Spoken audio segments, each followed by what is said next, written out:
Marquee TV. Special guest here today, Alessandra from Monteraponi in Chianti Classico. She's here for, what's the date today? The 10th, I believe, November 10th, 2016. Excuse me. And she's just here for the day, so we're doing a small dinner, but we thought, oh, we'll do a little video and a little tasting of the estate, which is right here. Tuscany. In Tuscany, Chianti Classico. Yes. And we've got a couple of rocks, some Balestro, some Alberese.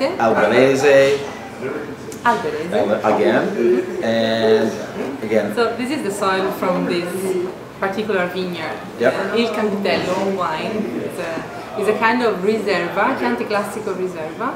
2012, this is the vintage. And this is a single vineyard we make. It's a particular vineyard. It's our oldest one, 45 years old, and totally surrounded by the forest.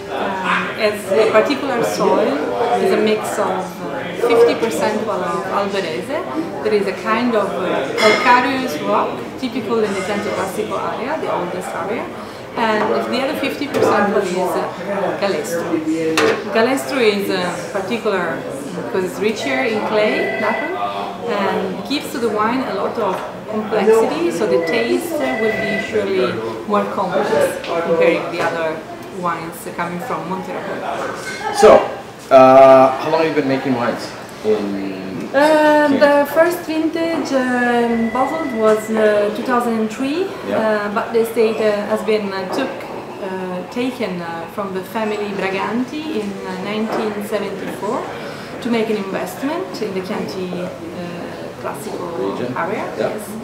And thanks to the youngest son of the family, Michele, he started to follow anything in the state personally from the late 90s, taking care about the fields and the vineyards and finishing to plant some other hectares. In total we have actually 12 hectares, making a decision to become organic estate. So officially we are organic from 2009. It's really a serious thing we make because it's a kind of respect of the terroir and the fields and the grape. And that's it. It's a great, it's also got, it's agriturismo, so you can stay there. Yes. And they've got a killer Jack Russell too, which is really friendly and cozy, sits on your lap. So let's do some tasting. So this is the 2012 Chianti Classico, Sangiovese, Canaiolo, and Colorino. So it's classically made. Yeah.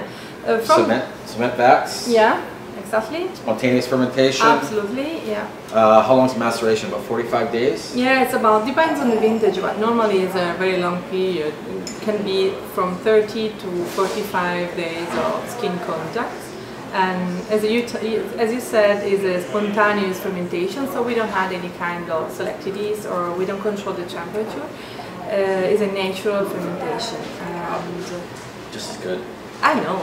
I had it, it's my first one. I know. So here's the interesting thing about, people talk short, long fermentation. When you get anything past 28 days, if you do a little bit before, the tannins become a little bit rough and a little bit hard.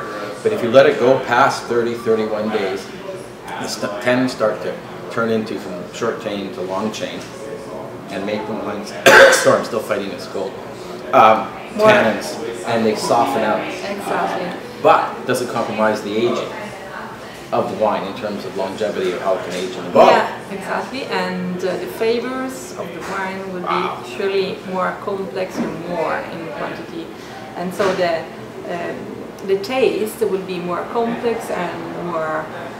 So, light in color, a little translucent, a little orange, might be the lighting in here, a little edge around the, but you know what? The wine's got tons of layers, black licorice, soft tannins, fresh acidity to it. Herbs. Well, lots of herbs, because look at the area around there, right?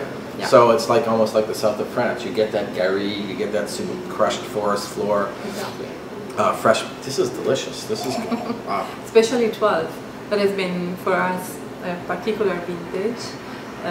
Unluckily, we lost a lot of quantities, but talking about quality, is really close to the Burgundy one. And we try to make some kind of elegant and nice and fine wines. This is refined. This is lovely. This is lovely. Well, look, a lot of you have been to Italy. Well, obviously, you've been to Tuscany and Brunello and Piedmont. If you have a chance to go, please email them. They're very hospitable. It's a great area. Good restaurants close by, and the wines are good. Cheers. And first visit to Vancouver too, right? Oh yes, exactly. Thank you. Thanks for coming.